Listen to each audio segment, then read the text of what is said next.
Bienvenue sur le plateau d'In Live With, bienvenue chez moi. Vous regardez Europe 2 TV et je vous en félicite. In Live With, c'est du live, du vrai, du bon. Et c'est aussi une rencontre entre notre invité, une star de la chanson, et de jeunes artistes venus tenter de percer les secrets de sa réussite et de sa musique et qui auront peut-être même la chance de monter avec elle sur scène en fin d'émission. Oui, j'ai bien dit elle. Elle est reconnue comme l'une des plus grandes divas de la pop. Elle a vendu des millions d'albums un peu partout dans le monde. On l'aime comme un fou, comme un soldat, comme une star de cinéma. Accueillons celle qui connaît la chanson. In Live with Lara Fabian ce soir. Lara. Je vais vous aider à descendre. Je partirai à la seconde, sans passeport, mais pas sans toi. Lara Fabian est avec nous. On peut encore l'applaudir parce que merci beaucoup. La tournée vient de se terminer là. Il y a quelques jours, mais il y a à peine une semaine. Il y a à peine une semaine, ça s'est clos à Strasbourg. Voilà. Voilà. L'album neuf. Oui. Pourquoi neuf? Bah écoute, parce que c'est d'abord c'est un chiffre extrêmement fort en symbolique déjà, et puis c'est un chiffre qui me suit depuis toujours. En dehors du fait que c'est le jour de ma naissance, c'est aussi c'est un symbole qui m'a suivi toute ma vie. Et chaque fois qu'il y avait quelque chose d'heureux, qui semblait être une sorte de renouveau, ce chiffre apparaissait. Alors à un moment donné, je me suis dit pourquoi ne pas teinter un album de cette symbolique, de cette idée. Pourquoi voilà, pas attendre le 9e album? Il fallait faire tout. Surtout que c'était déjà le 10e. C'est le 10e, voilà, c'était ça le problème. J'étais déjà très en retard. Là, je te présente donc tes élèves. Voilà. Mes élèves? Oui, en quelque sorte. Je sais que le mot est un petit peu étrange à entendre comme ça, mais en réalité, donc ils sont tous venus, ils ont un tas de questions à te poser. Ils ont tous, ils partagent tous la même passion que toi pour la chanson, pour la musique. Ils ont tous en commun de beaucoup t'aimer, évidemment. Ils ont tous en commun aussi le trac qu'ils ont pour cette émission, parce que ils ont tous préparé quelque chose, un morceau qu'ils vont faire devant toi, et à toi de les conseiller. Ils attendent d'être guidés par toi pour repartir mais d'ici meilleur peut-être. Voilà. Honnêtement, c'est pas ma force, les conseils. C'est un rôle un peu difficile, je sais, mais bon, voilà, comme ça. En effet, t'as raison. C'est pas un rôle évident, d'autant plus que, moi j'adore ce proverbe. Il dit que l'expérience est une lanterne qui n'éclaire que celui qui la porte. Et c'est vrai que dans la vie, quand on traverse la musique, parce que c'est vraiment une rencontre et une évolution permanente. C'est une prise de risque constante aussi. C'est pas facile d'avoir face à soi quelqu'un qui nous donne pas seulement un avis, mais peut-être parfois une volonté de faire les choses. On est, franchement, quand on a l'instinct de la musique, on est souvent le meilleur ennemi et notre meilleur ami à la fois. Donc c'est pas facile de laisser rentrer quelqu'un dans tout ça. Mais je suis sûr que tu le feras très habilement. Avant de démarrer cette masterclass, il y a une tradition dans l'émission, c'est un questionnaire, le questionnaire In Live With. C'est une adaptation musicale du questionnaire de Bernard Pivot, repris par James Lipton et inspiré de Marcel Proust au départ. Ta chanson préférée? Angel de Sarah McLachlan. On peut en avoir un droit à un bout, peut-être? It's out of my window and spiritual deceit. I never submitted to our life. Mais franchement, comme ça, c'est un petit peu compliqué. Mais ouais, c'est très joli. Merci beaucoup, là. C'est une des plus belles chansons. Angel, maintenant, je l'ai reconnu. Angel. Et en fait, si les gens aiment le film, ce film s'appelle City of Angels avec Meg Ryan et Nicolas Cage. C'est le moment d'insomnie où, grâce à cette mélodie, et en fait, lui, de manière totalement virtuelle, vient la bercer, elle s'endort. C'est un des plus jolis moments de la musique et du cinéma mélangés. On continue. Celle que tu détestes, la chanson. J'ai eu peur. Celle que je déteste. Je ne déteste pas la musique. Je peux aimer moins les choses. Est-ce qu'il y a une chanson qui, malgré toi, te donne des boutons? Alors, écoute, sincèrement, non. En même temps, il y a une chanson que j'ai peut-être entendue énormément quand j'étais plus gamine et avec laquelle, et pourtant c'est un de mes artistes préférés, c'est une chanson de Stevie. C'est I just called to say I love you. Et je l'ai tellement... Ah oui, c'est vrai. Moi qui suis un fan de Stevie Wonder, celle-là, c'est vrai qu'à chaque fois ça fait mal quand on entend que celle-là. Pour moi, Stevie, c'est un des maîtres vraiment et de la musique et de la voix. Mais cette chanson-là, pour une raison un peu banale d'ailleurs, qui est celle qu'on l'ait un peu trop entendue, j'en ai un peu ras-le-bol quoi d'entendre. Ton juron, gros mot ou blasphème favori? Calvaire. C'est québécois. C'est terrible. Si jamais il y en a qui m'écoute, c'est très vulgaire, hein, sachez-le quand même. Oui, ça serait ça. C'est quand vraiment je suis énervée, je suis au volant, ou bien un truc qui se passe, n'importe. C'est-à-dire qu'on ouvre la fenêtre et qu'on dit calvaire, c'est la. Mais c'est pas comme ça. Yael, c'est pas comme ça que tu dois le faire. Ah bon? C'est calvaire. Calvaire. C'est comme ça. C'est vraiment. Alors là, ça te sort du cœur. Je vais pas le faire. Parce que je le sens pas. Le disque que tu as le plus écouté? Ouf. Alors il y en a plusieurs, mais il y en a un que j'ai vraiment énormément écouté. C'est une bande originale écrite par James Newton Howard qui s'appelle The Prince of Tides. C'est un des plus beaux scores de cinéma jamais écrits. Voilà. Et Prince of Tides, c'est avec Barbara Streisand et Nick Nolte. Et Nick Nolte, voilà. Qui est un film de Barbara Streisand également. Un film écrit et réalisé par Streisand, en effet. Oui, cette BO-là, je l'ai vraiment énormément écoutée. Le deuxième album que j'ai le plus écouté dans ma vie, c'est l'album de Morane, qui s'appelle Différente. Voilà. Avec Molly Hall, des chansons de Vanier qui sont des merveilles absolues sur cet album. Le disque que tu écoutes en ce moment?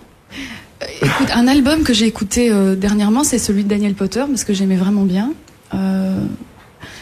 J'ai écouté Blunt aussi, James Blunt, que j'aime beaucoup. Ouais, super. Mais celui que j'écoute vraiment, vraiment en ce moment, c'est Stevie. C'est le dernier de Stevie Wonder. Le dernier de Stevie Wonder qui est retour aux sources, d'ailleurs, super bien, vachement bien. Voilà. Effectivement. Moon Blue. Fan de Stevie Wonder, alors. Ouais. Le morceau préféré de Stevie Wonder? Morceau préféré de Stevie Wonder. I Just Called, c'est n'importe quoi. Écoute, franchement, j'aime énormément de choses, mais ce dernier morceau qu'il a fait, qui s'appelle Moon Blue, pourrait vraiment devenir mon morceau préféré de Stevie Wonder. Voilà, Moon Blue. Mais c'est la plus belle chose que tu aies écrite. Ouh là là, ça c'est dur à dire, de soi surtout. Je peux plutôt dire celle que j'aime. Tu as le droit de dire. Non, celle que j'aime le plus, pas la plus belle, parce que c'est. Pour moi, les critères esthétiques dans la musique sont totalement subjectifs, tu vois, et on peut pas décréter du plus beau ou du plus laid. Probablement, mélodiquement parlant, voilà, si je dois me baser sur les compositions, Il ne manquait que toi est certainement une des plus jolies mélodies que j'ai écrites, enfin pour moi, simplement pour moi. Et au niveau des textes, le texte de Tu es mon autre, c'est peut-être un des textes que j'aime le plus. La chose la plus idiote que tu aies écrite? Alors ça, c'est très facile. Ça peut être quelque chose C'est sur le premier album. Ah. C'est un truc qui s'appelait Pourquoi pas l'exotisme, et aujourd'hui, quand je relis le texte, je suis contente d'avoir. Le titre est pas mal déjà. Contente d'avoir 15 ans de plus. Oui, et en même temps, voilà, je te sortirai des bouts de papier de mes 14 ans, et il y a pire quand même. Il y a encore pire que Pourquoi pas l'exotisme. Il faut passer par là. Pourquoi pas l'exotisme, c'est d'une crétine. Ah, c'était rythmé en plus. Ah non, c'était bien. J'avais tout parfaitement bien fait, quoi, si tu veux. Bien. Ça zoukait, ça cadençait un peu. Oui, c'était quelque chose. L'impression. Le plus beau compliment qu'on puisse faire sur ton œuvre?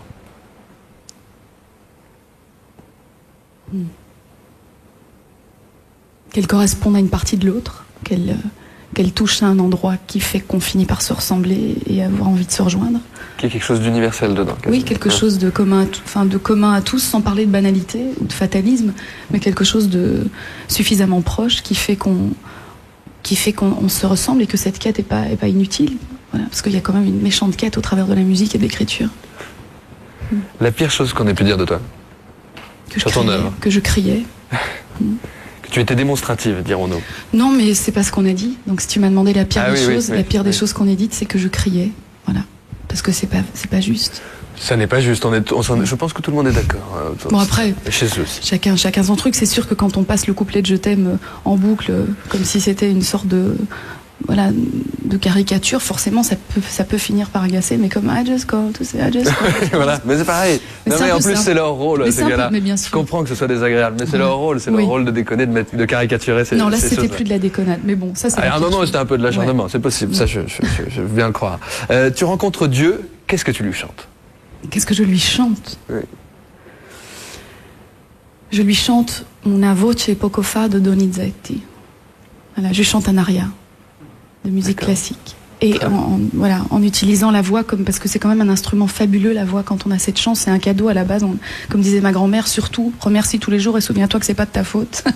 Elle me disait ça tout le temps.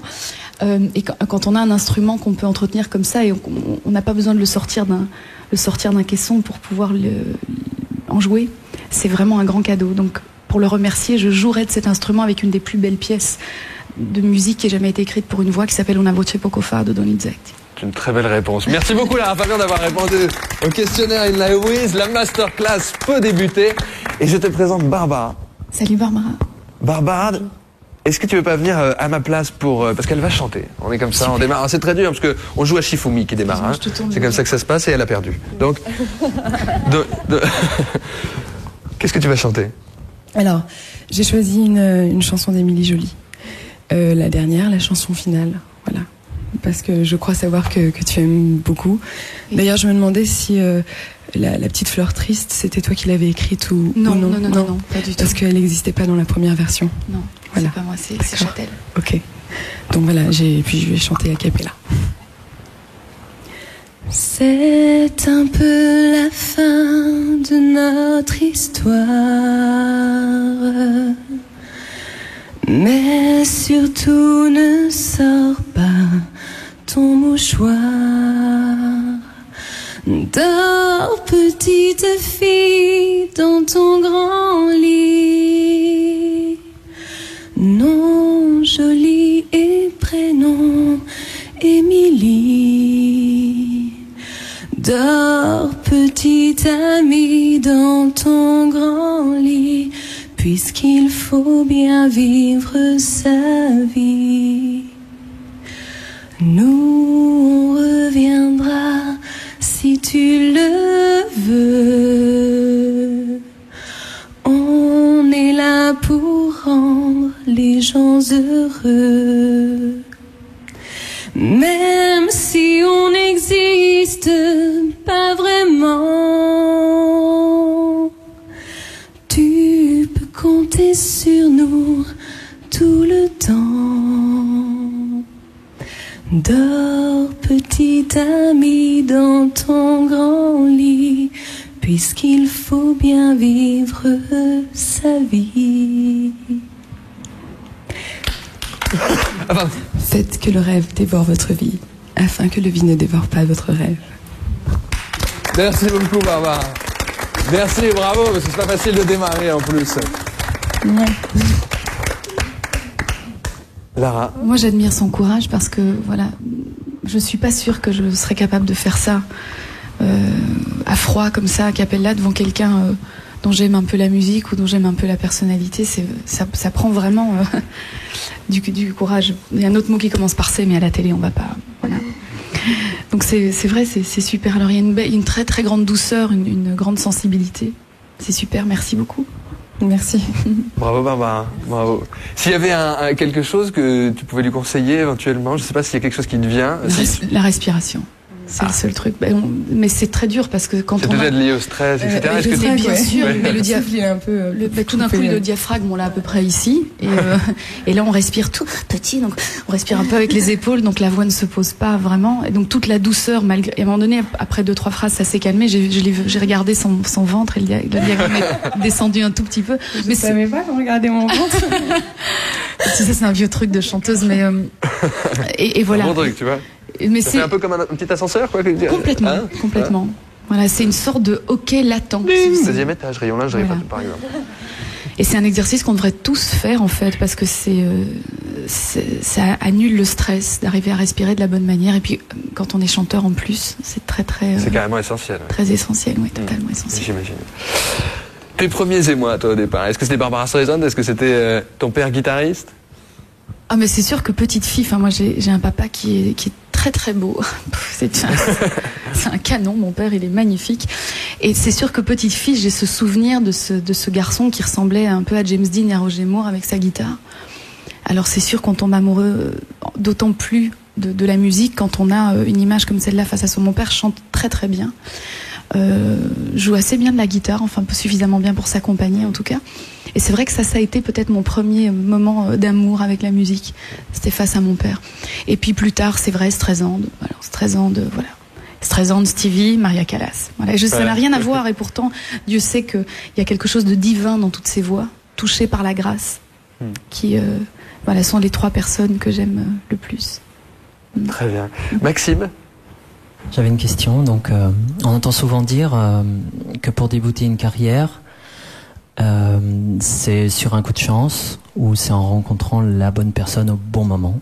Alors, j'aimerais savoir ce que tu en penses et comment ça s'est passé pour toi. C'est ça, j'allais dire, je pourrais malheureusement ne parler que de mon parcours, mais et franchement, il n'y a pas de parcours semblable en termes de chance ou de rencontre. On a tous un vrai karma unique pour ça. Pour moi, c'était je pense que c'était d'abord une définition de base, toute petite. Moi, j'ai pas l'impression que j'ai choisi ce métier, j'ai l'impression d'avoir été choisie pour faire certaines choses. Et puis c'est vrai qu'il a fallu la bonne rencontre. Alors apparemment pour moi au début il n'y a eu qu'une bonne rencontre et pas un bon moment. Il a fallu attendre presque 10 ans dans ma vie quand même, presque, pour qu'il y ait et la bonne rencontre et le bon moment et surtout la bonne chanson. T'as pas eu trop de doutes d'ailleurs, de moments de doute? J'imagine que c'était une des questions que vous aviez envie de poser, parce que c'est vrai qu'on sait que ça a été long. Ça a été long. Oui. Il y a eu, comment on le vit ça? Comment on surpasse ces périodes de doute? On ne les surpasse pas vraiment. On peut les sublimer en les utilisant comme moteur. Mais enfin moi je doute tout le temps. Je dis en rigolant, donc c'est un truc que je dis sur scène, que c'est la seule chose dont je sois sûre, c'est que je doute. Voilà. Lizzie. Oui, de nos jours, pour un jeune chanteur, s'il était possible d'espérer de faire la rencontre qui va tout changer en fait. C'est la suite de la question de Maxime. J'ai presque l'impression que tu viens de me demander si c'est possible aujourd'hui pour une jeune fille d'espérer rencontrer le prince charmant.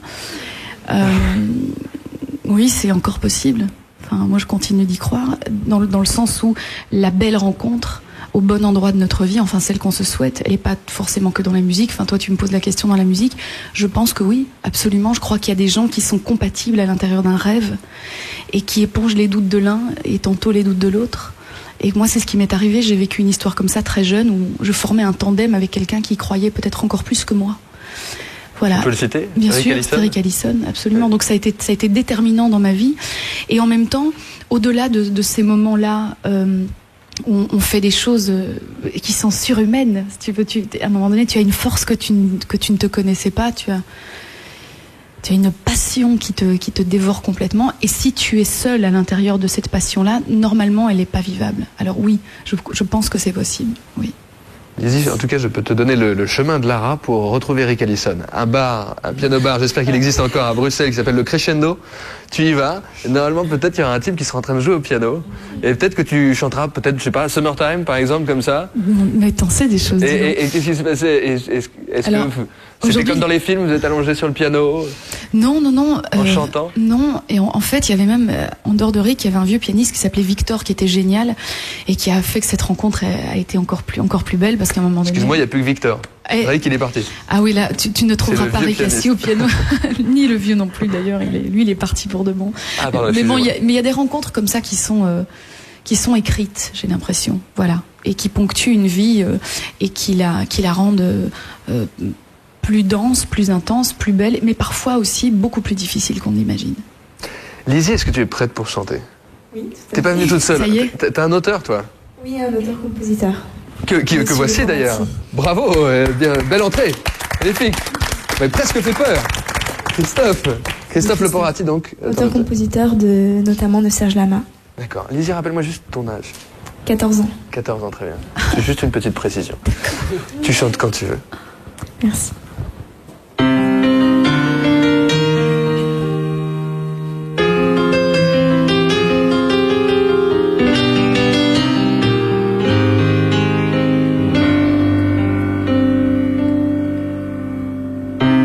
Solide comme un château de cartes,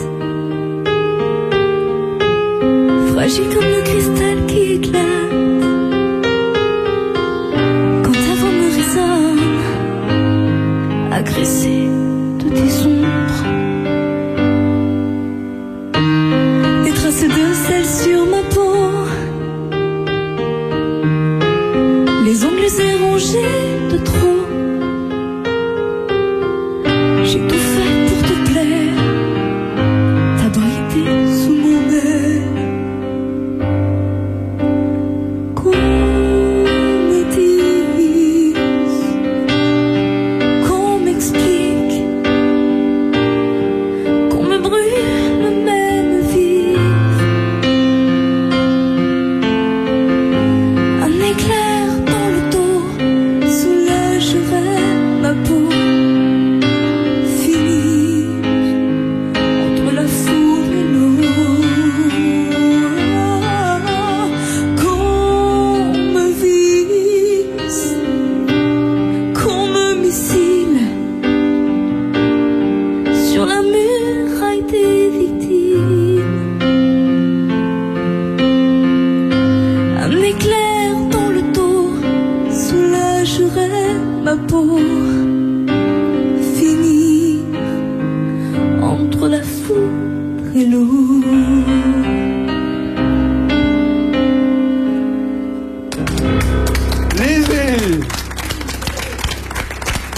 une chanson, monsieur Lebranchi.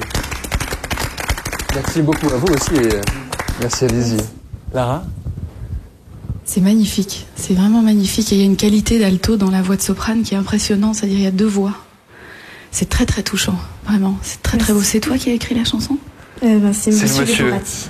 Monsieur qui est déjà parti, il est incroyable, c'est un fantôme. Christophe, c'est ça? C'est super beau, c'est vraiment très très beau. Et puis voilà, il y a il y a 2 personnes, c'est très très spécial.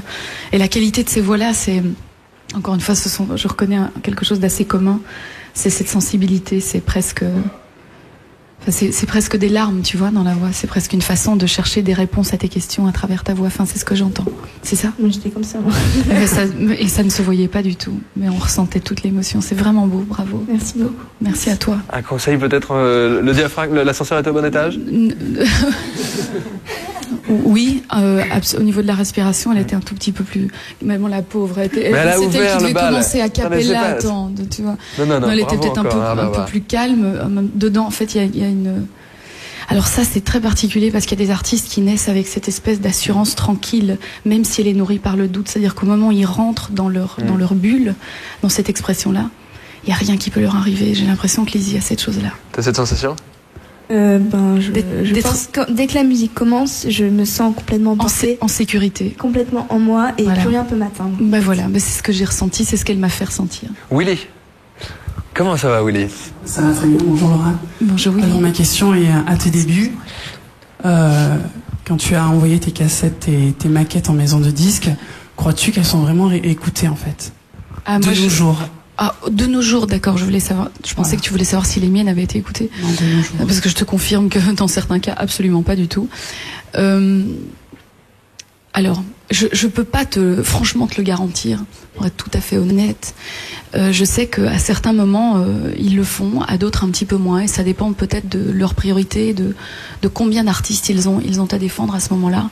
Et sans vouloir les défendre ni les blâmer, ce n'est pas une position facile aujourd'hui, que d'être à la tête d'une maison de disques et d'essayer de défendre des artistes qui déjà existent, qui déjà ont leur carrière et qui doivent se débattre presque autant dans les circonstances de ce métier aujourd'hui que ceux qui arrivent, et d'être totalement à l'écoute de ce qu'il faut déployer comme force pour faire naître un nouvel artiste. Alors par contre, ça continue d'exister, je te rassure. Il y a quand même, moi je sais que je suis dans une boîte extraordinaire où il y a un mec extraordinaire à sa tête qui s'appelle Jean-Philippe Allard et qui vraiment écoute les jeunes artistes, signe de jeunes artistes et prend des risques. Voilà, et c'est un peu comme ça que vit Universal aussi.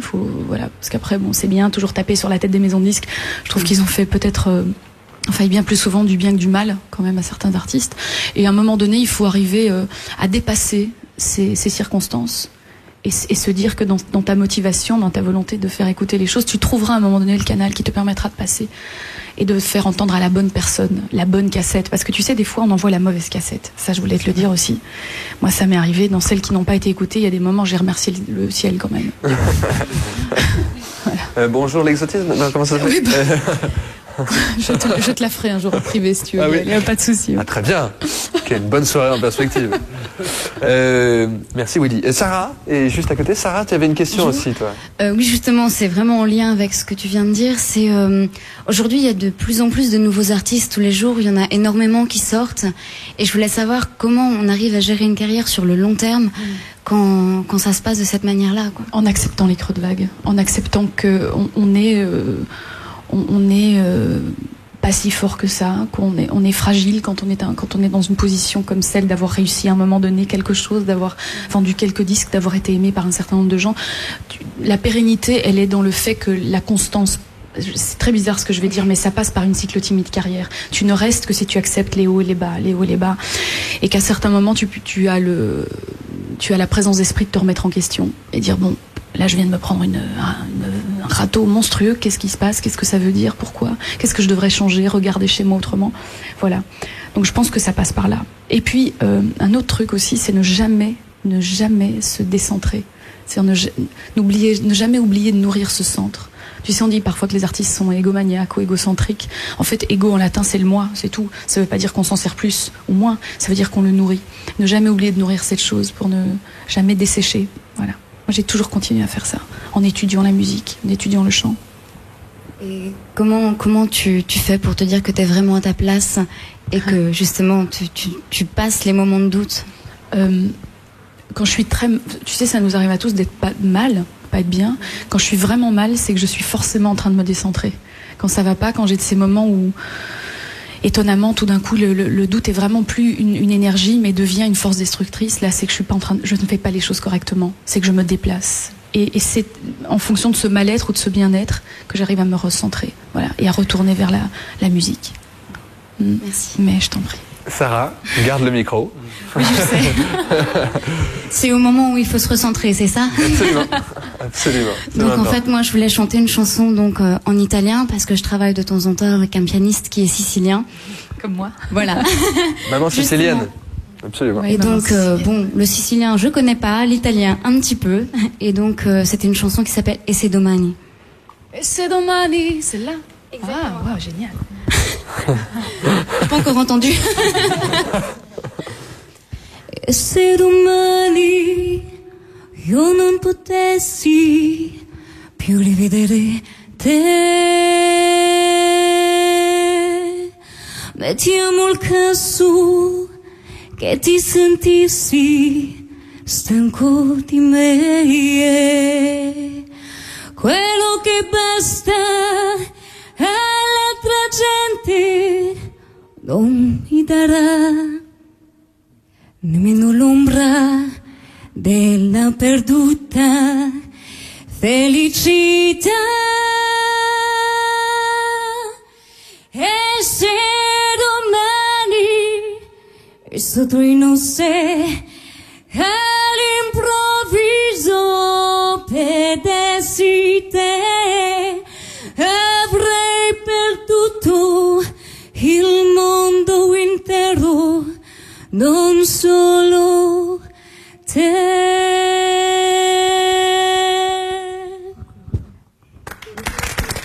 Sarah! Et c'est domani. C'est incroyable. Enfin, en dehors du fait qu'elle a des yeux, on dirait des lacs. Je vais reprendre l'expression de ma bonne amie Morane. C'est une chanson que ma mère me chantait tout le temps. Alors c'est vrai que c'est... Je la revois, je l'entends dans la cuisine. Je regardais Sarah et j'avais l'impression d'être ailleurs. C'est super. Merci. Merci à toi.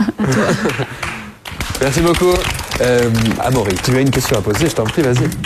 As-tu commencé par des concours? Bien sûr, bien sûr. J'avais 16 ans. C'est mon papa qui m'accompagnait à la guitare. Ça s'appelait le tremplin de la chanson. Et c'est le premier concours que j'ai fait. Et ça a été très important. J'avais gagné le droit d'enregistrer un 45 tours. Que tu as gagné, voilà, c'est ça, absolument. Oui. Il y avait eu un 45 tours à l'époque qui avait été tiré à 500 exemplaires. Oui. C'est un beau début. Non, mais c'était... La photo, je te raconte pas. Ah, mais on l'a justement. Alors, regardez chez vous. La photo de Lara Fabian à l'époque. Non, non, non. Non, non. Enfin, on le trouve, hein, ceci dit. T'as rougi d'un coup. Voilà. Est-ce que tu peux nous imiter la tête que tu avais à l'époque? À propos de... Ah, d'accord. Okay. À propos de concours, quel souvenir tu gardes de l'Eurovision en 88? Ça, c'était incroyable parce que j'étais quand même assez petite, j'avais 17 ans. Et première fois que je me retrouve devant des centaines de millions de téléspectateurs. Enfin, je sais pas, genre crise d'apoplexie un petit peu avant, bronchite 2 jours avant, fièvre, bouton de fièvre, enfin tout. Je suis montée avec la panoplie parce que forcément il fallait faire honneur. La trouille que j'ai eue, je ne peux même pas l'exprimer. Et en même temps, un peu comme ce que disait Lizzie tout à l'heure, on est entouré de cette musique et cette prise de risque nous semble moins audacieuse. Alors c'était génial. Et puis c'était drôle aussi pour moi de faire ça en Irlande. J'ai vécu une des plus belles histoires de ma vie aussi. Ça a été un moment où j'ai rencontré quelqu'un de très important dans ma vie aussi. Donc l'Eurovision, le contexte en général était très très fort. Croire. Que j'ai chanté en allemand, en italien. Glaube. Glaube. Ja. An die Menschen, die mit dir gehen. Ich will dir helfen, die Sonne zu sehen. Glaub daran, dass dich jemand liebt. Glaub, dass es noch Wunder gibt. On m'en souvient encore. On se souvient joli, encore. C'est joli. L'allemand avec toi, c'est très joli. Lara, tu ne bouges pas. Non. Vous ne bougez pas non plus, les amis. Ça m'étonnerait que vous le fassiez. En même temps, on se retrouve dans quelques minutes, le temps d'une courte pause, vraiment. Dans 2 minutes, donc la suite d'In Live with Lara Fabian. À tout de suite. De retour sur le plateau d'In Live with, avec ce soir Lara Fabian qui est avec nous. Merci infiniment d'ailleurs d'être des nôtres. Jusqu'ici, ça se passe merveilleusement. Je pense que tu vas avoir encore d'autres très très belles surprises au cours de l'émission. Qui va chanter maintenant? Eh bien, c'est Amaury. Je pense que voilà. Est-ce que tu veux venir à ma place, par exemple? Alors moi, je t'ai chauffé un accoudoir. Je t'ai chauffé un accoudoir, mais tu peux prendre l'autre qui est vierge de toute. Alors moi, je vais t'interpréter Requiem pour un fou que tu as chanté avec Johnny, il me semble, pendant Les Enfoirés. Comme ça, à cappella? Non, sur une bande. Ah, d'accord. Parce que là, j'allais applaudir avant que tu commences.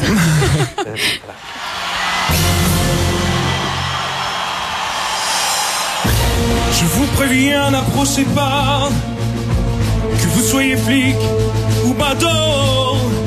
Je tue celui qui fait un pas. Non, je ne ferai pas de cadeau.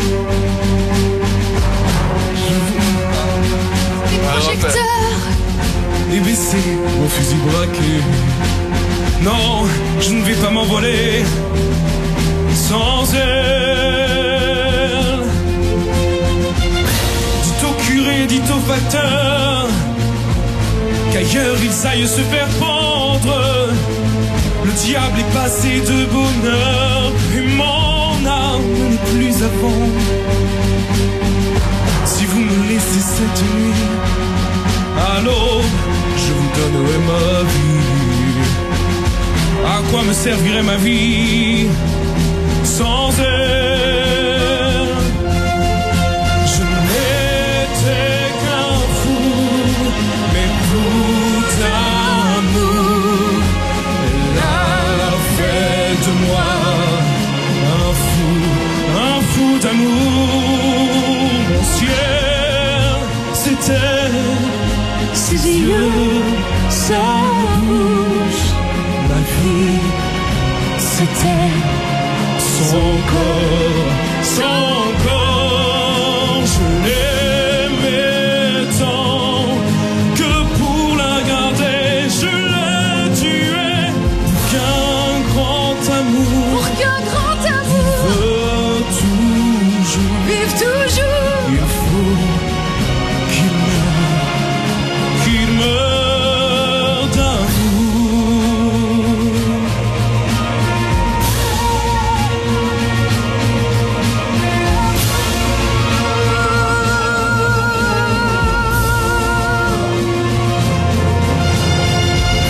Yes, bravo. Merci. Ah, c'est cru, hein? Amaury et Lara Fabian. C'est flippant quand même. C'est flippant. Bravo, c'est super, bravo, c'est top. Mon petit cœur il tremble comme ce vide. Ça je connais ça Mais ça se voit pas, hein, en tout cas. Non, mais c'est ça qui était est très près de lui. Vraiment. Qui en plus lui faisait des chatouilles et tout. C'est super, bravo. Ça aussi, ça prend du courage. Ouais. Okay. Et c'était bien donc, Amaury. Alors, c'était parfait. Super. C'était comment? Il y avait des choses à améliorer. Mais il y a toujours faut pas des hésiter, hein, ils sont là pour ça. Bien sûr, mais il y a toujours des choses à améliorer, bien sûr. Alors moi, ce que j'ai reconnu, c'est qu'à un moment donné, il a eu un voilà, alors je sais pas si ça va dire quelque chose à quelqu'un, mais il y a eu un problème entre le masque et la voix du bas, c'est-à-dire que entre le son qu'il faisait là et le son qui pouvait sortir de là, il y avait un petit problème de jonction. Et ça, ce n'est qu'une question de travail, c'est tout.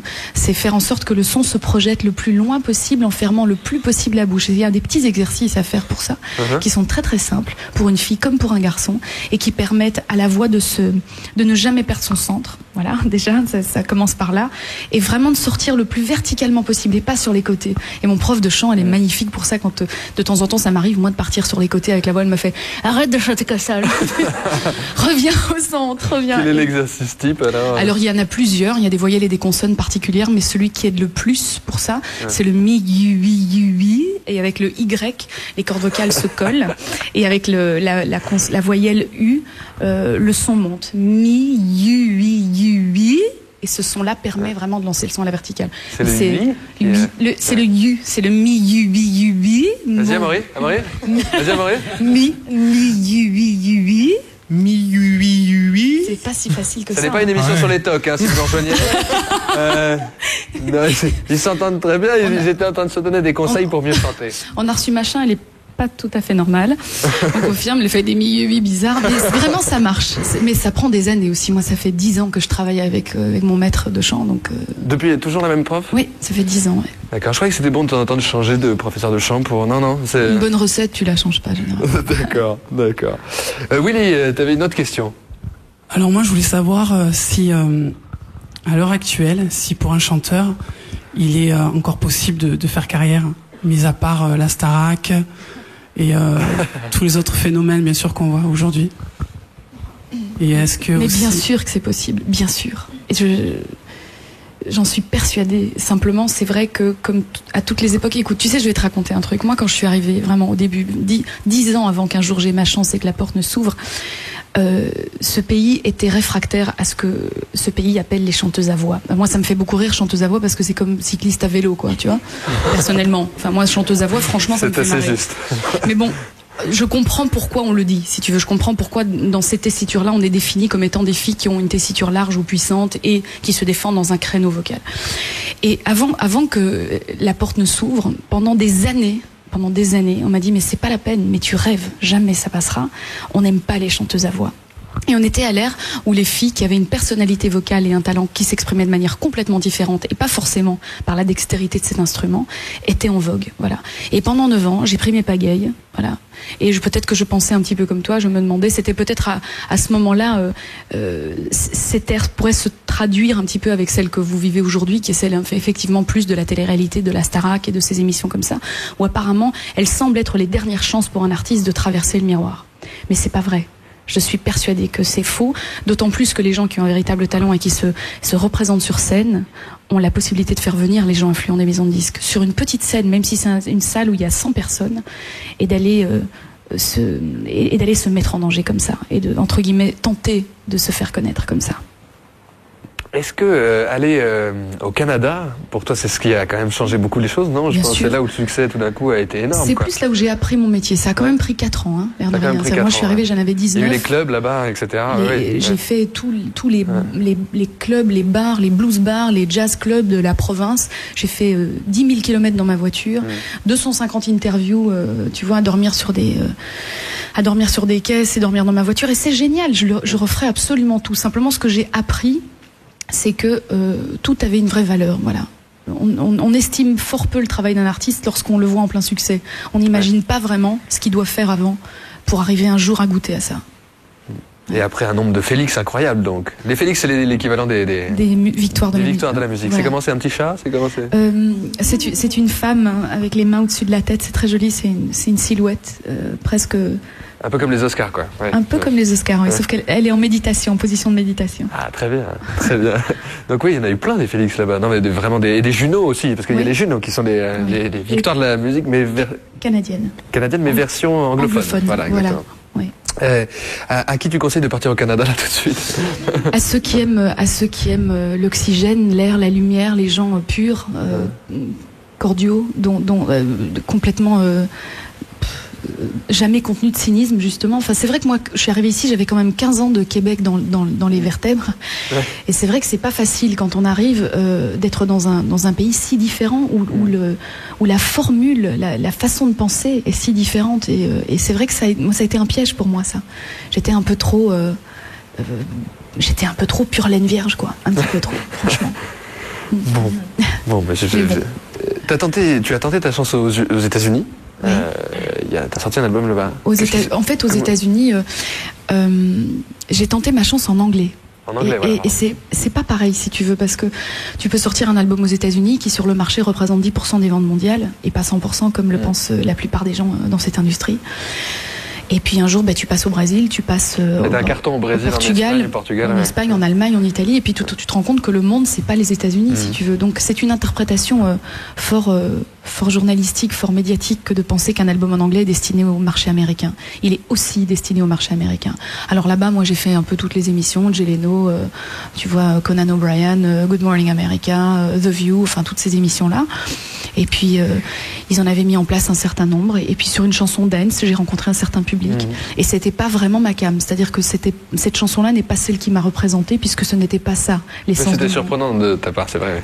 D'ailleurs, c'était pas de ma part, justement. Et c'était plus de la part d'une maison de disques qui, à ce moment-là, pour de bon, tu vois, quand on parle de maison de disques, à la fois dans le bon sens ou dans le mauvais sens, dans ce cas-là, pour moi, ça a été très très difficile de continuer de rester centré, parce qu'ils ont fait quelque chose avec moi qui ne me représentait pas du tout, et duquel j'ai énormément souffert. Grégory est avec nous. Grégory, qu'est-ce que toi t'as décidé de... C'est particulier, je crois que tu as écrit une chanson. Parce que je suis auteur-interprète et j'ai voulu vous écrire une chanson. Donc après après, donc j'ai essayé de me mettre à votre place. Donc, voilà. Et donc tu vas la lire, hein, c'est ça? Voilà, je vais la lire, oui. D'accord. Donc ça s'appelle Mes anges. C'est une belle et grande histoire, née d'amour et sans hasard, où vos yeux sont le miroir qui me pousse à tant y croire. Vous ne m'avez jamais jugé, vous m'avez toujours respecté, et je ne cesserai d'aimer ces moments de complicité. À vous mes anges, mes soleils, mes merveilles, vous descendez du ciel. Vous êtes mon souffle, moi votre voix. C'est pour ça que j'ai tant la foi. À vous mes anges, mes rivages, mes mirages, vous êtes le plus beau des paysages. Si un jour je devais m'envoler, je n'aurais vraiment aucun regret, car j'ai tant reçu et tant donné que vous resterez à jamais dans mes pensées. À vous mes anges, gardiens de mes plus beaux refrains, vous faites partie des miens. Vous êtes dans mon cœur et mon âme, où passe mon son neuf qui m'enflamme. À vous mes anges, mes bonheurs, mes douceurs, je vous aime sans pudeur. Grégory. Merci. Il y a Barbara qui dit c'est bon, bravo, c'est bien, tu continues. C'est ta première. Très jolie chanson. Hein. Je crois que tu l'as touché en plein cœur. Fallait pas faire ça, on n'a pas le droit de faire ça. C'est une chanson dans laquelle tu t'es mis à la place de Lara. J'ai essayé, ouais. Voilà, de se mettre à sa place. Ça a marché, non? Je sais pas.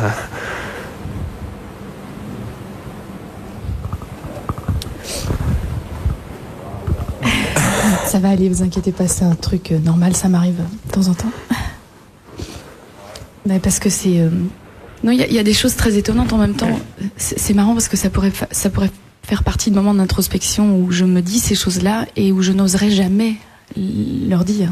Voilà. Parce qu'en effet, même si je suis quelqu'un de très impudique, d'ailleurs c'est une chose que Serge Lama m'a dit la première fois qu'il m'a rencontré. Il m'a dit, je pense que ce qui peut choquer... en fait, il a commencé par me dire, est-ce que tu sais que les gens t'aiment et te détestent pour la même raison? Et j'ai dit oui, je crois savoir. Oui. Et il me dit, c'est ton impudeur. Et je ne comprenais pas exactement, enfin j'avais 27 ans quand même à ce moment-là, même si j'étais déjà une jeune adulte, je n'avais pas 35 comme aujourd'hui. Et aujourd'hui je comprends vraiment mieux ce qu'il a voulu tenter de me dire avec cette impudeur. C'est qu'au moment où je casse certaines balises de ceux qui n'ont pas envie de cette sincérité, à ce moment-là, je construis la franchise de certaines autres personnes. Et c'est vraiment dans ce paradoxe que j'existe. Et c'est peut-être parce que je suis née comme ça. Je suis née d'une maman sicilienne et d'un papa belge, beaucoup plus pragmatique, beaucoup plus cartésien, d'une maman très très solaire, littéraire, un peu ouais, un peu fofolle quoi, maman. Aérienne. Ouais, aérienne complètement, un peu lion comme ça. Et je comprends. Alors ça me touche d'autant plus que j'oserais jamais dire ça, mais c'est vraiment ce que je pense. Voilà. C'est vraiment ce qu'ils sont pour moi, des anges, vraiment. Tu voulais poser une question peut-être, Greg, vas-y. Oui, mais justement par rapport à l'écriture, j'ai vu que vous écrivez ou vous composez pour d'autres artistes. Et je voulais savoir si vous aimez ça, apparemment oui. Puis sur cet album aussi, hein, tu t'es vraiment beaucoup investi en écriture. Je l'ai toujours fait, tu sais, mais c'est vrai. En tant qu'auteur et compositeur. Oui, j'ai toujours fait. Ça se disait peut-être un peu moins parce qu'en effet, c'est vrai que c'est aussi une femme qui chante et qui écrit à la fois. C'est un concept un peu particulier. C'est dommage parce que... Ah bon, pourquoi? Oui, pour certaines personnes. Mais je sais pas parce qu'en fait, tout d'un coup, vous écrivez de la musique, oui, des textes. Ah bon? Ah oui, voilà, pourquoi pas. Et pourtant, de Alice Donna à Véronique Sanson à ces femmes-là, on a la France foisonne à foisonner en tout cas de ces talents. En avant, je pense. Et en même temps, tu vois, si tu le mets en avant, ça ressemble à une revendication, alors que pour moi, c'est un état. Pour moi, l'écriture, être un auteur ou être un compositeur, ça fait partie de ce que je suis. C'est pas, c'est comme si je t'expliquais que j'avais un nez au milieu du visage, tu vois. C'est un peu ça. Voilà.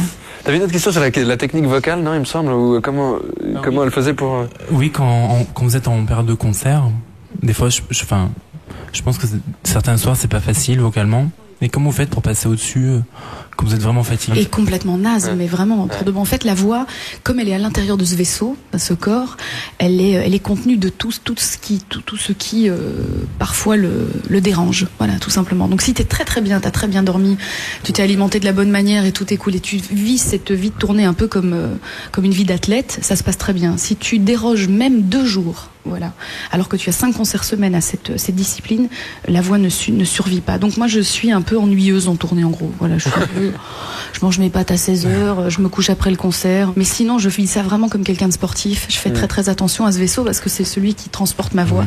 Et si je suis pas bien, les 2 ou 3 ou par moment 4000 personnes qui sont dans cette salle ne bénéficient pas du meilleur de ce que je pense devoir leur donner. Voilà.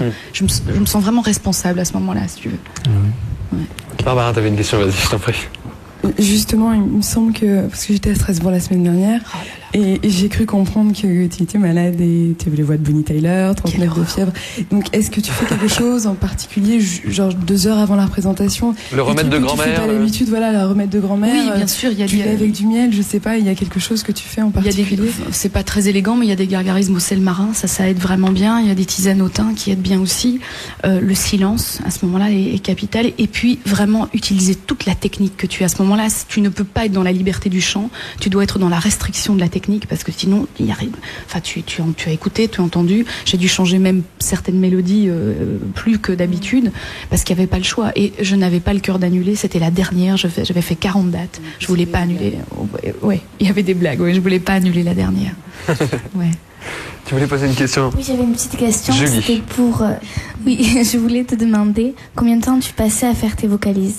Ça dépend. Alors, certaines journées, c'est rapide, c'est 30-40 minutes. D'autres fois, c'est une bonne heure en douceur et puis 20 à 30 minutes en puissance. Ça peut aller jusqu'à 2 heures de travail, mais ça dépend de mon état. Des fois, c'est pas nécessaire. Tu vois, des fois, je vois qu'après 30 minutes, ça va, l'élastique fonctionne bien, tu vois, et c'est pas nécessaire d'aller plus loin. Mais jusqu'à 2 heures. Et quand je suis vraiment en période de grand travail avec mon professeur, là, c'est 2 à 3 heures tous les jours.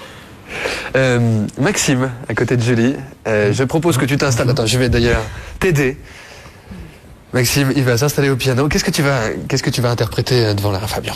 Comme tu es une personne très très très très généreuse, aujourd'hui c'est à moi de t'offrir cette chanson que j'ai composée pour toi.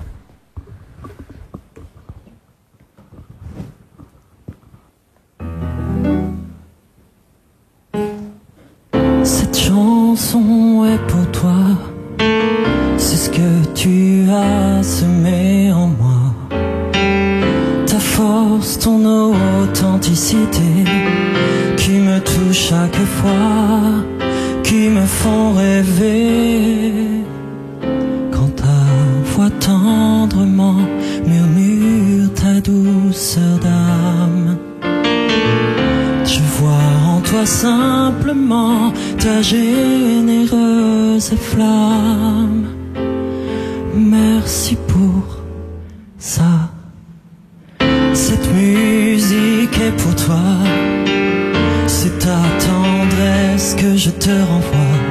Le souffle chaud d'humanité que tu as tant donné et qui me touche chaque fois. Quand ta voix tendrement murmure ta douceur d'âme, il y a en toi ta généreuse flamme. Je t'aime, je t'aime comme un fou, comme un soldat, comme une star de cinéma. Je t'aime, je t'aime comme un loup, comme un roi, comme un homme que je suis déjà. Tu vois, je t'aime comme ça. Bravo, bravo. Problème de piano. Bravo Maxime, parce que tout le monde, je te rassure, tout le monde a repéré qu'il y avait eu un souci de piano. Il s'est un petit peu arrêté en cours de route. Bravo, c'est ce qu'il faut faire, je crois. Mais vraiment, mais comment? Vraiment, il y a un truc qui me scotche, c'est l'aplomb. Voilà, parce que c'est peut-être une des premières qualités d'un artiste. c'est l'aplomb. Voilà, c'est en toutes circonstances, ça arrivait à retomber sur ses pattes. Ce qu'il a fait était Ce parfait. qu'il a fait. Merci beaucoup et bravo pour ce que tu as fait. Bravo, parce que on sait que c'est pas facile et on sait que ça n'a pas dû forcément sur le moment te plaire et t'as chanté, mais t'es allé au bout de la chose et je trouve ça plutôt très très bien. Merci. Lara, oui, c'était une belle chanson. Alors, je voudrais savoir quelle est la première chose que tu aimes. Est-ce que c'est chanter ou jouer du piano et composer? Quelle est à la base ce que tu fais? À la base, ce que j'ai fait, c'est composer. Voilà. J'ai composé du genre musique de film, en fait, quelque chose d'orchestral. Harmoniquement, c'est très très riche. C'est pour ça que je te posais cette question-là. Et la voix est venue par la suite. Oui. Pour que tu n'aies pas tout le temps à demander à quelqu'un de chanter tes compos. Et, voilà, tout à fait. Ouais. Mais en tout cas, c'est vraiment... j'aime énormément cette suite harmonique, ce genre de suite harmonique-là. Et effectivement, il y a les élans de tout ce qu'on peut retrouver dans de jolis BO. Bravo, merci. Vraiment. Oui, c'est vrai, c'est exact. Très jolie mélodie, absolument. Merci, merci, on l'applaudit encore. Pour la performance. Carole. Oui, alors en fait, ça rejoint un petit peu ce qu'on a déjà dit, notamment les chansons préférées ou celles que tu détestais. Actuellement, pour qui tu aimerais écrire ou composer, ou avec qui tu aimerais collaborer pour l'instant d'un album? Tu as écrit pour d'autres déjà? Oui, j'ai écrit pour d'autres, oui. Nolwenn, Chimène Badi, Daniel Lévy. Écoute, moi j'aimerais travailler avec Amel Bent, parce que je trouve qu'elle est solaire. Je trouve qu'elle fait partie de ces nouvelles voix, de ces nouveaux instruments, je devrais dire, individus, qui sont chargés à la fois d'un grand talent, d'une grande musicalité, et en même temps de cet enthousiasme. Parce qu'il y a des gens qui ont de jolis timbres, mais qui n'ont pas ce soleil, voilà, qu'elle transporte avec elle. Donc elle, voilà, c'est quelqu'un avec lequel j'aimerais travailler, écrire. D'ailleurs, juste une petite question technique sur Amel. Elle siffle avec sa voix comme Maria Carey le fait. C'est quoi exactement le dauphin? D'abord, c'est très dangereux à faire, faut le savoir. C'est peut-être une des choses qu'on peut infliger à la voix qui l'endolorit le plus et qui la fragilise le plus. Donc j'ai beaucoup d'admiration pour ce qu'elle fait. Et d'ailleurs, les gens comme Carey qui le faisaient ne le font absolument plus. Le font... c'est techniquement réalisable, mais ce n'est pas humainement réalisable dans la continuité d'une voix. Alors il y avait Ima Sumac qui le faisait, qui était une grande chanteuse lyrique, qui le faisait très très bien aussi. Et c'est vraiment une qualité génétique. C'est-à-dire que ça n'a rien à voir avec une aptitude qu'on obtient. C'est un état, c'est avoir les yeux bleus. Voilà. C'est avoir un profil aquilin. Ces voix-là, ceux qui parviennent à le faire avec cette perfection-là, sont contenus de cette tessiture. Mais c'est dangereux. C'est très très dangereux, vraiment. Si tu te demandais pourquoi les dauphins parlaient pas beaucoup, bah voilà. Comme ça, tu sais. Non, Yamel en sait quelque chose, elle sait à quel point ça peut être difficile pour la voix. Lizzie, tu avais une autre question, je t'en prie, prends le micro. Vas-y. Oui, je voulais te demander si travailler le lyrique était un atout pour la variété ou si au contraire ça la desservait et si ça pouvait enlever de l'émotion, de la sincérité à l'interprétation. Oh, pas du tout, mais tu vois, je vais juste me permettre de te dire un truc. Variété, pas variété, musique pop, musique rock, la musique, avant toute chose, ne peut être desservie par aucune autre musique. Voilà, c'est impossible. Demain, tu te mettras à faire du hip-hop ou du R&B, tu y trouverais une nourriture qui te ferait comprendre un peu mieux ce que toi tu veux être ou ce que tu veux faire. Donc, par principe, la musique classique ou chanter des arias, c'est l'origine de la musique. C'est comme la danse classique pour la danse contemporaine aujourd'hui. Donc jamais, en aucun cas, ça ne peut le desservir. Et certainement pas sur l'émotion ou sur la vérité. Par contre, que tu aies envie, toi qui es auteur ou compositeur, d'écrire tes choses, de les donner, et que ça te rajoute de la sincérité, ça c'est certain. Moi j'ai choisi ça aussi. Donc, quand j'ai abandonné le conservatoire et que je leur ai dit que j'allais pas poursuivre une carrière de cantatrice, ils ont crié au meurtre. Ah, comment? Quelle horreur! Mais je voulais écrire, moi. Je voulais écrire de la musique, je voulais écrire des textes. Donc j'ai choisi cette option-là. Mais j'ai continué de travailler mon instrument par l'art lyrique. Barbara, tu voulais poser une question aussi, je t'en prie. Mais justement, moi j'aimerais bien écrire aussi, mais j'y arrive pas. Alors, je voudrais savoir, histoire de plus dépendre du texte des autres, et puis comme ça de pas être obligé de faire la difficile, etc. Je voudrais savoir s'il y a un truc. D'abord, si t'as plus de facilité à écrire un texte quand t'as déjà la musique, ou vice-versa, etc. Qu'est-ce que t'arrives pas à faire? En fait, j'écris, je mets des mots côte à côte, et puis quand je les relis, non. Donc c'est l'exercice de faire en sorte que ça ait un sens poétiquement, ou c'est simplement l'idée elle-même qui ne vient pas? y a un peu des deux. Quand j'ai une idée et que j'essaie de coucher quelque chose dessus, enfin sur du papier, je me rends compte bien vite que ça peut pas aboutir à une chanson, quoi. Alors écoute, il y a deux choses. Il y a deux choses. On va pas faire les langues de bois. Tu vois, il faut être honnête aussi. Il y a deux trucs. Soit tu n'es pas encore dans un endroit de ta vie où ce qui t'arrive et ce que tu vis te nourrit suffisamment pour être dans un état où tu peux écrire. Soit ça, soit tu n'es pas faite pour ça. Et ça, c'est pas. Écoute-moi. Streisand n'écrit presque jamais. Elle a dû écrire une chanson dans sa vie. Maria Callas n'a jamais écrit, et c'est pas grave. Voilà. Je sais bien, mais moi, ce que j'admire le plus chez certaines personnes, c'est qu'en plus elles ont la liberté de chanter ce qu'elles ressentent, quoi. Alors donc, si tu l'as au fond de toi et que tu penses que vraiment c'est un état qui peut naître, attends peut-être un tout petit peu que ça vienne vers toi et ne le force pas trop. Et je sais quand. Quelle est belle, j'adore. Tu vas voir, ton agenda. Ça va te prendre un moment au mauvais endroit, au mauvais moment, et t'auras pas de stylo et t'auras pas de papier. C'est ça qui va t'arriver si c'est le bon moment. Alors je vais arrêter d'avoir une trousse dans mon sac. Joli. Voilà, c'est ton premier mot d'auteur. Je te présente Fred, qui n'a pas encore soufflé mot, mais qui a plein de choses à te dire. Alors en fait, dans tes chansons, dans tes textes, on ressent souvent une résonance particulière avec ta vie affective et ta vie personnelle. On a parlé tout à l'heure du fait que tu vas écrire pour d'autres artistes, et je me demande s'il n'est pas plus difficile d'écrire pour des gens sur des choses qui ne te touchent pas forcément à la commande. Comment tu le vis et comment tu l'as vécu jusqu'à maintenant? Mais tu sais, jusque-là, j'ai eu la chance de ne pas devoir écrire à la commande. C'est-à-dire, je suis vraiment arrivée avec mes chansons en disant, voilà, j'entends cette voix et j'entends ce mélange. Et c'est vrai que ça continue de parler de moi, étonnamment, enfin, ou de choses qui me touchent particulièrement. Mais comme je te disais tout à l'heure, enfin, en tout début d'émission, il y a un dénominateur commun dans cette quête. On a tous un petit peu ce désir, les mêmes envies, les mêmes besoins, voilà. Donc au moment où je parle d'amour et j'ai l'impression de parler un petit peu de moi, je ne parle somme toute que d'une partie de ce à quoi nous aspirons tous, voilà. Donc jusque-là, ça va. Mais c'est vrai que si on me commandait précisément quelque chose, je pense que ça serait un exercice très différent, mais dans lequel j'aurais envie de me lancer.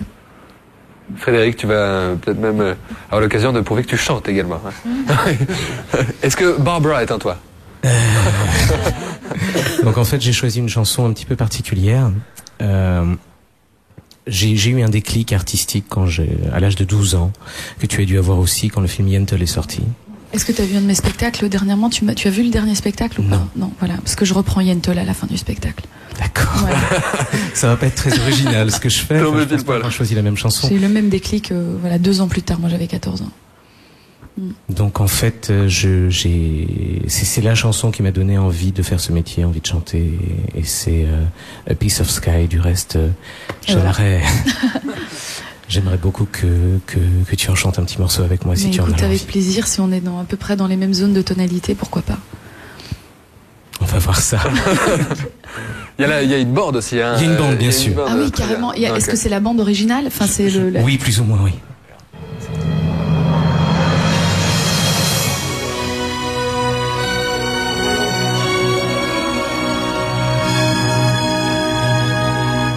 The more I live, the more I learn. The more I learn, the more I realize. The less I know, each step I take. Papa, I can hear you.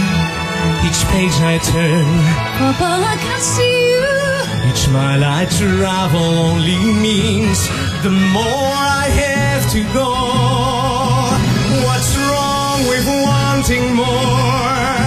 If you can fly, then soar with all there is.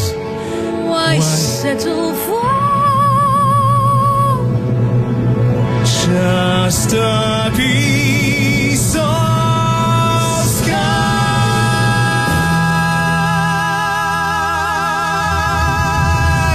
Papa, I can hear you. Papa, I can see you. Papa, I can feel you. Papa, watch me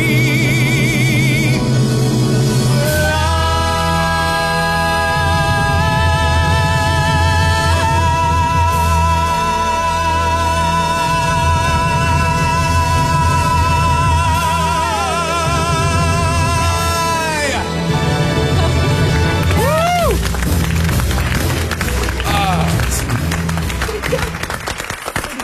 Bravo Fred. C'est super, bravo. C'était pas dans la tonalité. C'était la tierce au-dessus. Oui, mais c'était... C'est génial, bravo, c'est super. Eh ben voilà, je comprends tellement ce que tu peux ressentir à l'écoute d'une œuvre comme celle-là. C'est vraiment exceptionnel. Fred, une autre question. Oui, alors justement, en parlant de comédie musicale et en parlant de façon de chanter, je me suis demandé comment tu avais ressenti les agressions qu'on t'a faites par rapport à ta façon de chanter. J'ai vu qu'il y avait un travail remarquable qui avait été fait sur ta voix ces derniers temps, qui est extraordinaire. Et je me demande pourquoi, finalement.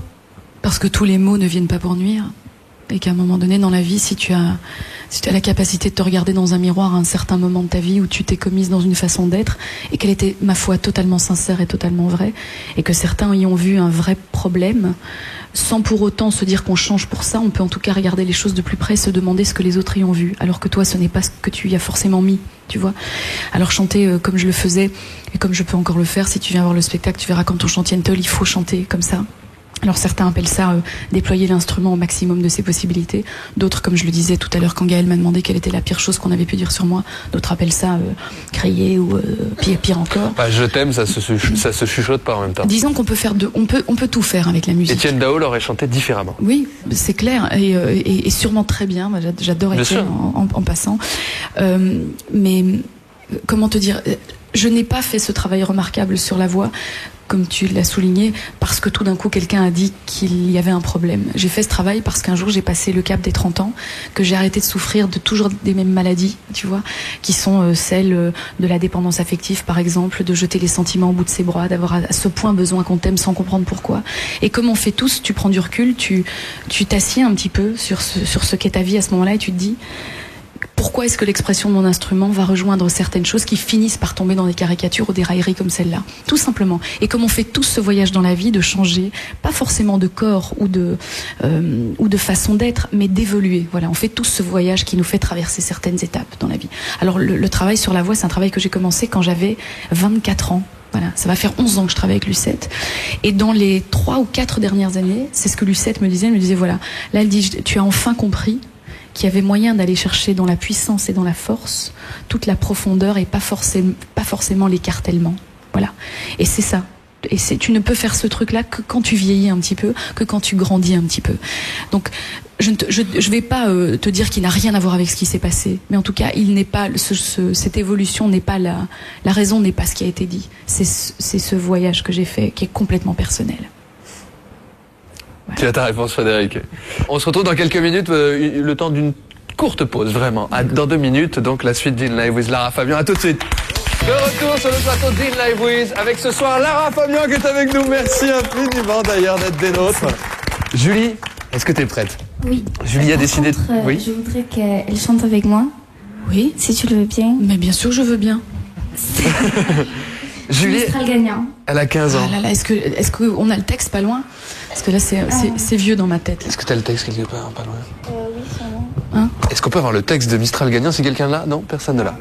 D'accord, vous n'avez pas mal. Alors là, malheureusement, je vais juste te regarder alors. C'est un peu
Marcher sous la pluie, 5 minutes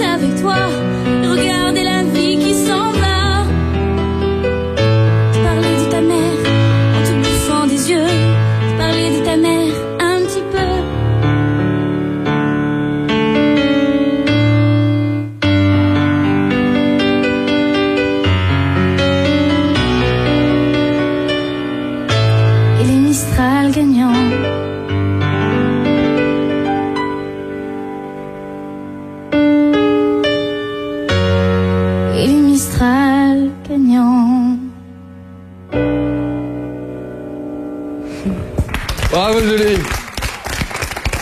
Alors Lara, juste... Je vois dans ses yeux tout le truc. Je me suis crampée, je suis pas contente. Surtout que elle va m'en vouloir à moi, elle va parce que je lui ai demandé de jouer au piano. Parce qu'elle m'a dit, est-ce que je peux faire je préfère la bande, le playback, orchestre. Et je lui ai dit non, fais-nous plaisir, fais-le au piano. Voilà. Mais bien même sûr, s'il y a des parts. mais qu'est-ce qu'on s'en fiche. De toute façon, le pain, c'est très important, il faut le savoir. Ça commence par là. Ouais, c'est vrai. Alors voilà. Alors elle a un truc de la chanteuse naturelle, c'est-à-dire elle a la voix assise. Ça, elle part de là, parce que c'est de là que ça part, et ça sort de là. C'est vraiment, elle a l'instrument dedans complètement. Je sais pas quel âge as-tu? J'ai 15 ans. Et il y a un petit côté rock en plus, par oui, moment, qui est vachement agréable. Oui, vraiment, c'est très très beau. Voilà, ça c'est un instrument complet, total, posé, qui a juste besoin d'un peu d'entraînement, de travail, et puis de trouver ses couleurs, son univers. Mais c'est vraiment un très très très beau chant, très belle voix. Julie, bravo, félicitations. Lara, je t'invite à venir t'asseoir de l'autre côté. Merci beaucoup Julie, hein, c'était super bien. Je suis content que tu l'aies fait. Willy, c'est à toi maintenant, mon cher ami. Alors moi, Lara Fabian, en fait, je sais que tu aimes mon autre. Et je voulais te demander si tu voulais l'interpréter avec moi. Avec plaisir. Donc je fais bien sûr la voix de Morane. D'accord. Voilà. Je te remercie. On y va. Tu viens à côté de moi, Willy? D'accord, ça roule. Alors, il y a la bande instrumentale. D'accord. C'est impressionnant quand même. Ouais, c'est stylé. Ouais.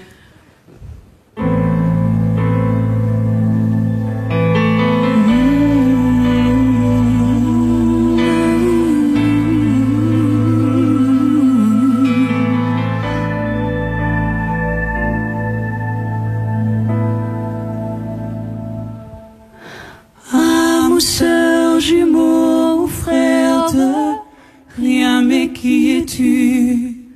Tu es mon plus grand mystère, mon seul lien contigu.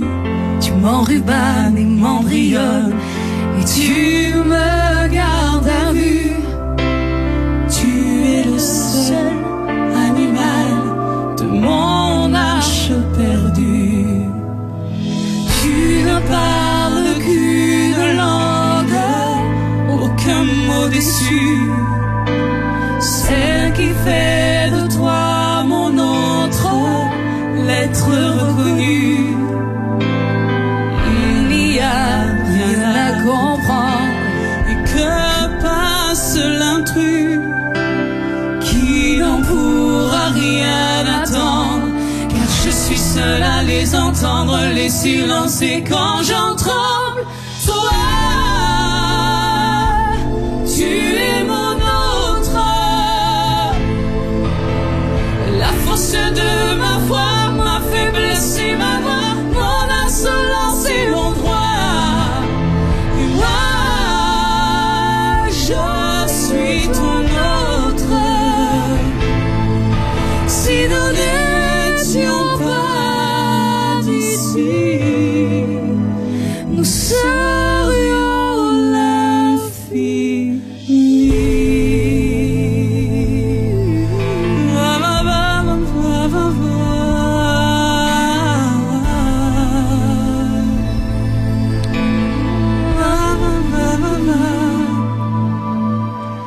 Et si l'un de nous deux tombe, l'arbre de nos vies nous gardera loin de l'ombre, entre ciel et fruits, mais jamais trop loin de l'autre.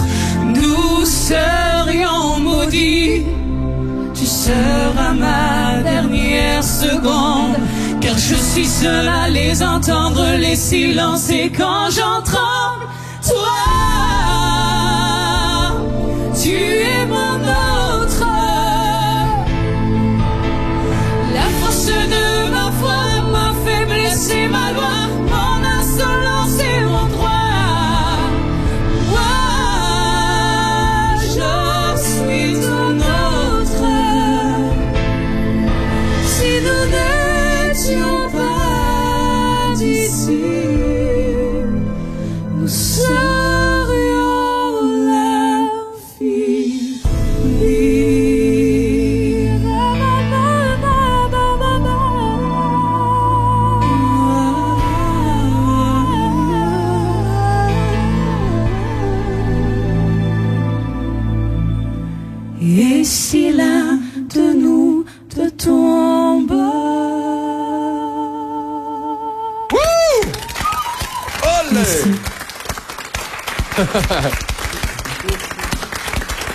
Merci beaucoup.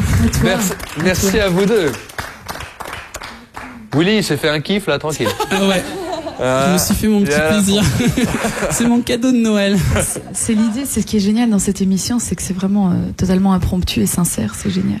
Ah bah c'était super, merci pour ce moment. Mais à toi, merci Lara. Mais c'est vrai que c'était tellement naturel, de toute façon, tout d'un coup, de vous retrouver. Ouais. Une dernière question. Quel conseil, si tu t'étais trouvé dans leur position, à leur place là, aujourd'hui, quel conseil t'aurais aimé qu'on te donne? En fait, j'ai même pas besoin de leur donner parce que j'ai vu un truc qui pour moi est primordial, c'est le plaisir qu'ils ont pris. Voilà. Et s'il y avait un conseil, peut-être un seul à donner en général, mais vous n'en avez pas besoin aujourd'hui en tout cas, c'est d'avoir eu plaisir à faire ce que vous avez tous fait, tous et chacun. Donc je trouve que tous, dans le culot, ont pris du plaisir, et c'est vraiment l'objet de notre métier, c'est de s'amuser. Le jour où on s'amuse plus, il faut pas faire ce métier, il faut plus le faire. Voilà. Tu vas t'amuser encore, et ça va être sur la scène d'In Live With dans quelques minutes. Super. Ne bouge pas, c'est dans la dernière partie d'In Live With. Lara Fabian, à tout de suite.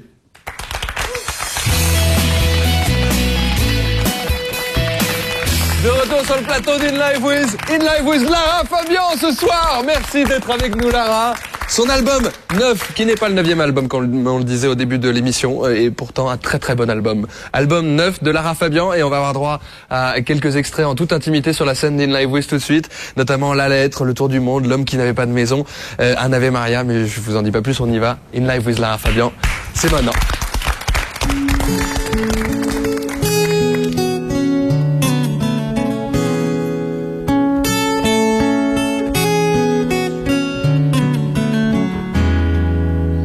Écris-moi une lettre de rupture en m'expliquant toutes les raisons qui t'ont fait évanouir dans la nature, qui me font mélanger toutes les saisons.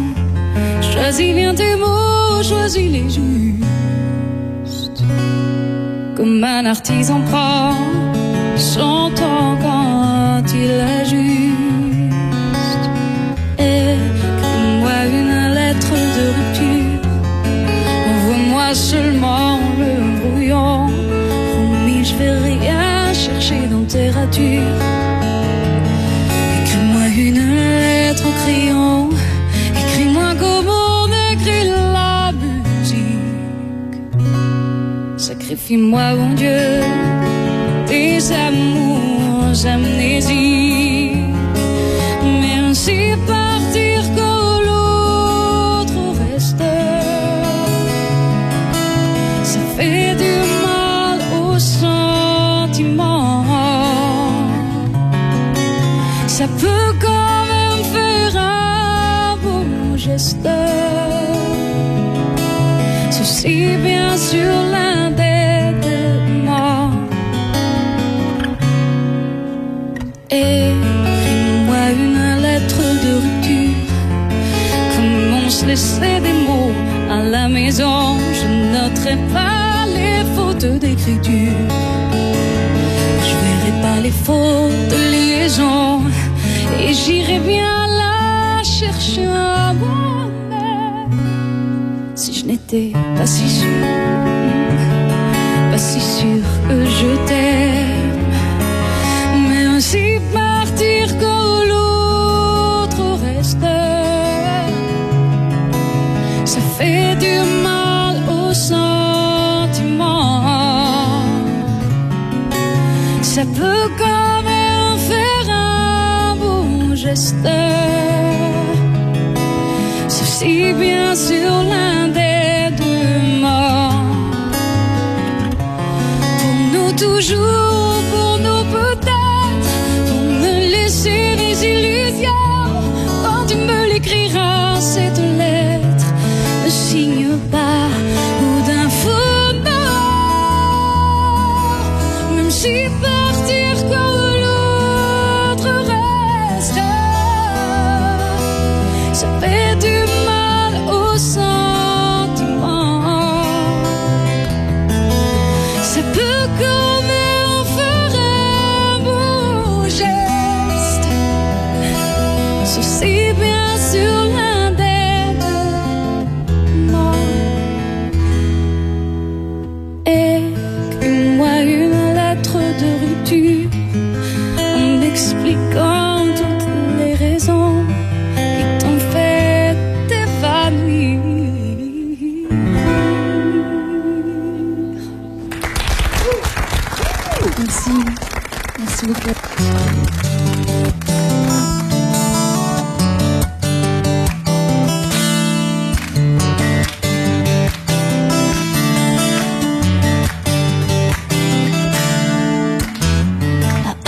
et moi qui n'étions pas arrivés jusque-là.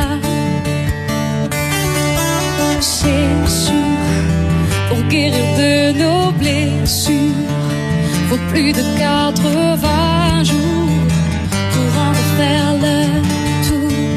Hey, je ferai le tour du monde, ma love est dans tes bras.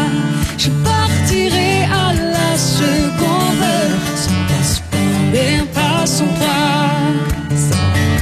Je n'y penserai même pas, non, non, non, je ne le ferai pas.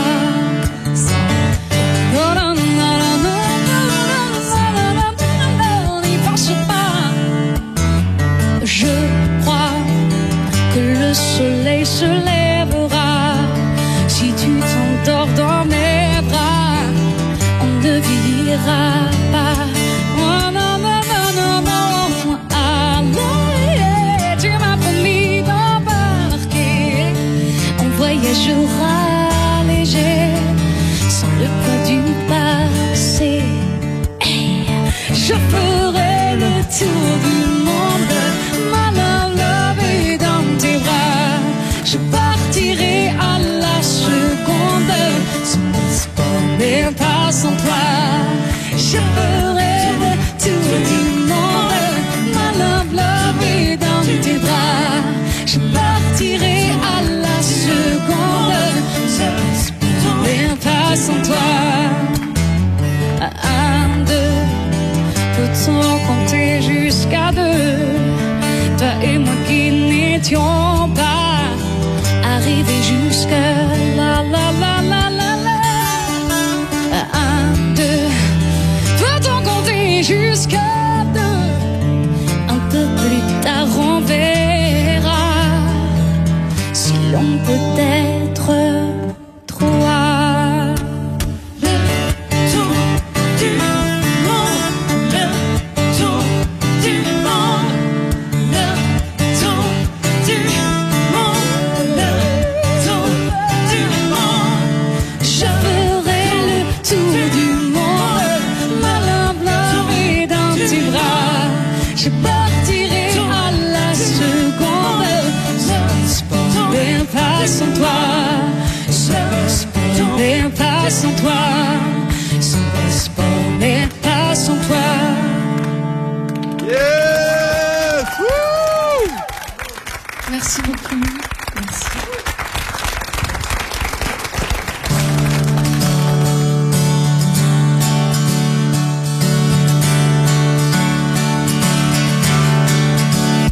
Il ne portait qu'un grand chapeau, une canne, un long manteau.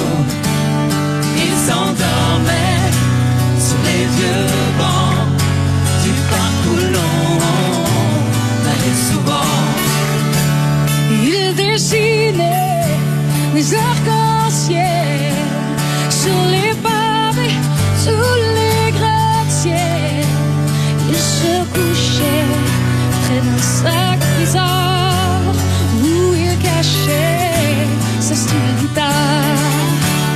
L'homme qui n'avait pas de maison nous racontait toute plein d'histoires.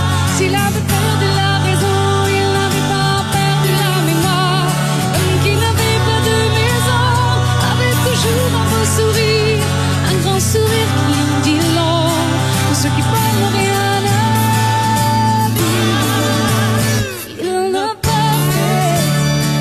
Chapeau, une canne, un long manteau. Il s'endormait sous les vieux bancs du parc où l'on allait souvent. Il dessinait des arcs-en-ciel sur les pavés, sous les gratte-ciels.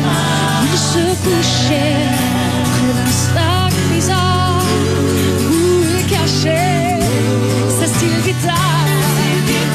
L'homme qui n'avait pas de maison avait gravé sur son visage des cruautés que les saisons avaient laissées sur leur passage.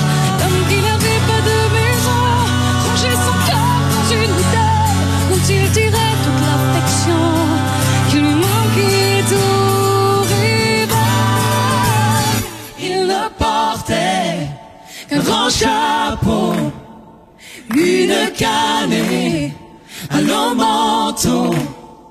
il s'endormait sur les vieux bancs du parc où l'on allait souvent. Il dessinait des arcs-en-ciel sur les pavés, sur les gratte-ciels. Il se couchait près d'un sac bizarre où il cachait sa style guitare. L'homme qui n'avait pas de maison, l'homme qui n'avait pas de maison, l'homme qui n'avait pas de maison, l'homme qui n'avait pas de maison, l'homme qui n'avait pas de maison, était mon ami. Qui n'avait pas de maison, qui n'avait pas signé sur les pavés, des arcs-en-ciel, était mon ami. Yes! Merci beaucoup. Merci.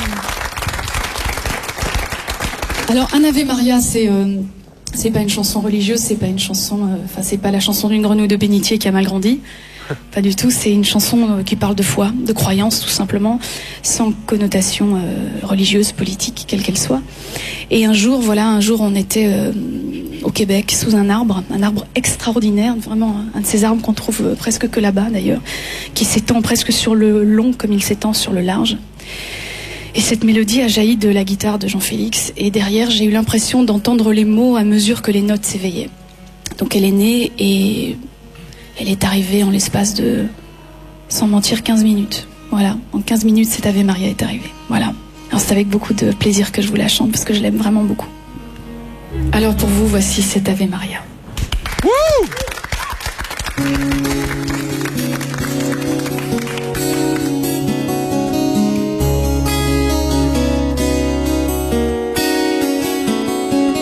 Avant même que l'on soit vu, on est pris dans un nid de chair et de tendresse, une étreinte infinie qui nous lie, nous délivre une sagesse, tout déjà est acquis.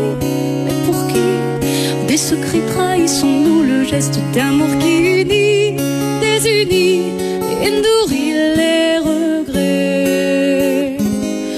Un Ave Maria dont l'enfant ne serait pas une statue est une prière sans foi, mais une lettre offerte à ceux qui n'écrivent pas pour que les mots résonnent enfin comme un Ave Maria.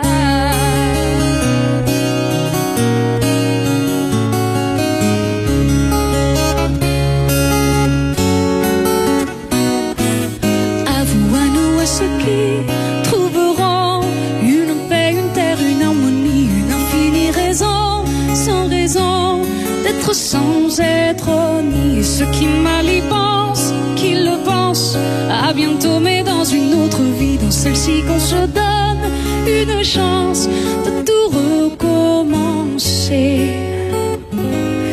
Un Ave Maria dont l'enfant ne serait pas une statue est une prière sans foi, mais une lettre offerte à ceux qui n'écrivent pas pour que les mots résonnent enfin comme un Ave Maria.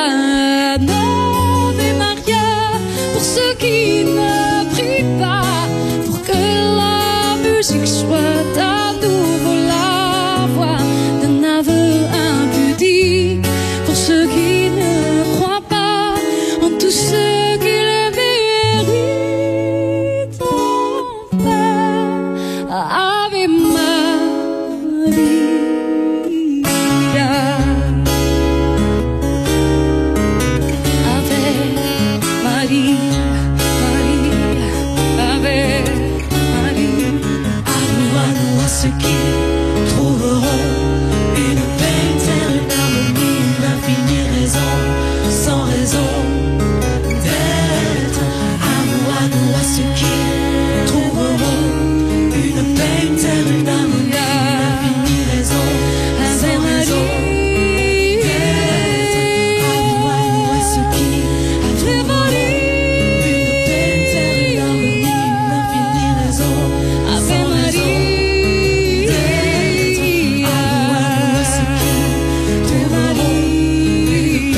Merci beaucoup.